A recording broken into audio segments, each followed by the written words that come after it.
skirtas lietuvių liaudies dainų metam, kadangi šie metai buvo lietuvių liaudies dainų metai.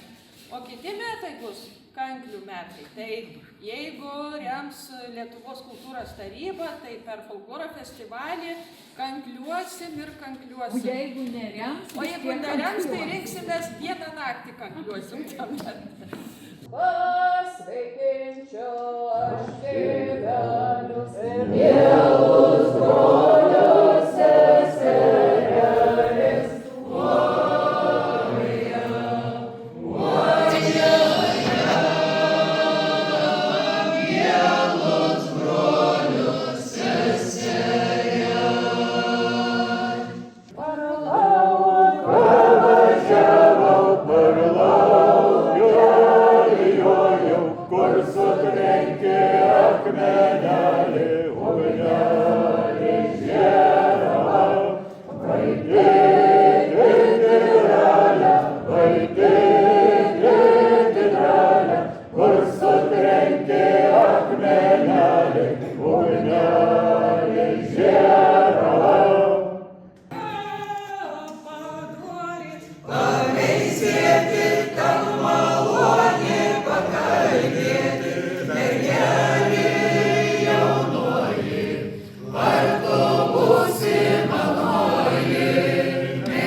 Pradedant nuo knygų mugės Vilniui, po to Šuolis Kražantę, akmenų ištraukti.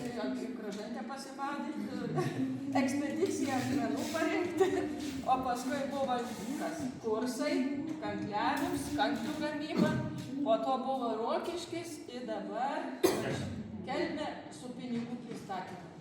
Namuose. Ant pat galą norėtų tuos pinigus suskaičiuoti. Tai va dabar norėčiau pasakyti, kad Albertas padarė 2 litų pinigo monetos kopiją, taip kaip turėjo būti, kaip buvo padaryta Balio Buračo. O kas Balys Buračas, aš to jums parodysiu, kai jūs visi matytumėt kitą skaidrę, tai Albertai jūs papasakokite. Balys Buračas buvo Angelės kaimynas iš Atsokų kaimo. Tas pats kraštietis. Kas buvo prie Kelmės turizmo informavimo centro, ne? Ten yra toks akmenuks ir 1 lito moneta trina tarp pirštų, matėte, ne? Ten mano sūnaus Daliaus darbas, reikėjo ten Liaudanskio pagerbimui, čia jau daug metų tie plenerai vyksta, ir aš atsivežiau savo sūnų, 12-oką, ir sakau, tu padaryk Liaudanskio tą judesį, jisai mėgdavo sakyti, jeigu būtų daug pinigų, daug skulptūrų padarytumėm ir trindavo tą pirštą. Tai sakau, dabar tu nukauk jo tą ranką su tais pirštais ir su moneta ranką. Tai kai jis tą padarė, 1 litas, tai amžinatis jau dabar profesorius Vytenis Remkus, menotyrininkas ir taip toliau, sako, ką gali žinoti, gal čia tai bus paminklas litui. Žodžiu, ir nuo, kadangi tema buvo litai, pinigai, tai einam ir prie tos, kurią aš padariau. Kaip žinot, Šiaulių televizorius kas 2 savaitės rodo, kad Šiauliuose stovi paminklas Amerikonų centui, autorius yra Brenneris, kad tą Amerikonų centų monetą erdvėlaivis Curiosity nuskraidino Marsą ir praskrido atgal. O tas Brenneris tai ten gal biškį pasimokė Šiauliuose ir tiek. Nežinau, kaip tai susijęs su Šiauliais, tas aliuminis, Amerikonų aliuminis centas. Toliau yra tokia padaryta universitete aliuminis centų kambarys. Ten visi nešė kažkokius turėjo pas aliuminis centus, aš nebuvau ir niekada nebūsiu tų centų pasižiūrėti, reiškia, tai akcentuoju. Aliuminiai, reiškia, tie centai. Ir yra vienas centas, yra amerikoniškas ir lietuviškas. Kai tuo tarpu 100 metų Angelės kaimynui Balio Buračo sukurtai monetai paleidimo į apyvartą 100-metis dabar, lygiai 100 metų. Ir niekas nieko apie tai, nieko Šiauliuose, nei bankininkai, nei kraštotyrininkai, nei tas pats Vilius Turnas, niekaip nugalvojom, reikia kažką daryti. Tada ką pasakokit istoriją, kaip jis laimėjo konkursą. Tai buvo ne Šeipca, kad padarė. Jis Šeipca padarė paminklą, Antanas Šardonis padarė paminklą Daukantui, Perkūno Dievaitį. O Balys Buračas, jis dalyvavo Nacionalinio banko konkurse lietuviškos valiutos kūrimui. Ir jis laimėjo būtent 2 litus sidabrinę monetą, buvo nugalėtoja to konkurso. Dar buvo 3 litai, bet komisijai pasirodė, kad ta 3 litai panašiai rusiška kapeiką ir jos nepatvirtino. O 2 litų tai ją patvirtino ir jie maždaug tokia ir buvo padaryta. Tai va, 100 metų. Ir ką dabar daryti, kam tu nešnekėsi Šiauliuose? Šiauliuose galima šnekėti apie cinkuotą plieką, apie aliuminis centus, ką tik nori, bet apie sidabrą niekur niekam, nepatogu šiauliečiams, suprantat? Nepatogu, nes visi verda tokiam katilė, kur jau yra, bet taip yra ir viskas. Ir tu kažkokį sidabrą kišenė, tai, kaip mes to nesugalvojame, maždaug, ką žinau, ką ten galvoju. Tai padariau tą monetą botanikos sode per žolinę, Marijos ėmimo į dangų šventę, atvažiavo kelmiškiai pas mus koncertuoti. Osvaldas Staduje. Jo, ir mes paėmėm tą su klebonu nusifotografavom, atidaviau jums, prie malūną ir išsivežė to. Tai čia dabar žiūriu, kad jį labai pagarbiai padėta. Antroji pusė yra Vytis, herbas Lietuvos Respublika užrašyta. Tai viskas labai paprastai. Ir tik dar ką noriu pasakyti, reiškia, kad Kelmė labai vertina savo kūrėjus. Labai vertina ir man tas labai patinka. Nežiūrint mano bjauros charakterio, reiškia, jie pasikviečia mane ir į kankliavimo kursus gaminti kanklės, ir į akmenkalių plenerą. Ir mes ten kažką padarėm. Vienas iš tų darbų prie bažnyčios koplytstulpis, ant kurio užrašyta Marių vidurėlį yra akmenėlis. O tam koplytėliai, galvoju, ką ten įdėti. Akė. Žiūrėjau nuotrauką. Aušra, kanklininkė. Jos šukuosi, viską apsikabinus kanklės, viską gražu, tvarkoja. Ją pavadino kaip Šventą Ceciliją. Irgi buvo tokia skulptūra medinė, kažkur Lenkijoje užruoštame. Su kanklėm rankose, vienintelė tokia skulptūra. Kelmėje žinomiausia kanklininkė yra mano irgi savotiška globėja su Virgiu, jie mane daug man padėjo, šefavo medieną ir panašiai. Tai žodžiu, turėkit omeny, kad prisiminkit šitą kankliavimo mokytoją, žiūrėdami tą koplytėlę prie bažnyčios. Per šios vasaros kursus, tai va, meistram padedama, tai šitą per kursus pavyko pasigaminti kanklės, labai tikrai superiniškai geras ir čia aš labai meistrą prašiau, kad man būtų galima suderinti iš didus tonacijos, tai jiems tai padarė, kad, žinokit, eina kaip bitė. O jūs suderintas? Paderintas, o šitas tai baigė Žemaičio etnomuzikavimo kursą ir meistras liepė pabaigti išskaptuoti. Tai aš per vasarą skaptavau, paskui jau sakau, reikia pabaigti, meistrė jau pabaigti, tai meistras pabaigė ir jau... Pabando pagruoti nors? Tai aš labai norėsiu dabar pagruoti. Advento. Vaikščioj po dvarą, visi kartu. Gerai? Su visom kanklėm, su viskuo. Vaikščioj po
Mažolia,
Lord.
Ką aš pastebėjau ir ne visur pasakiau, dainavimas ir kalbėjimas skiriasi kuom.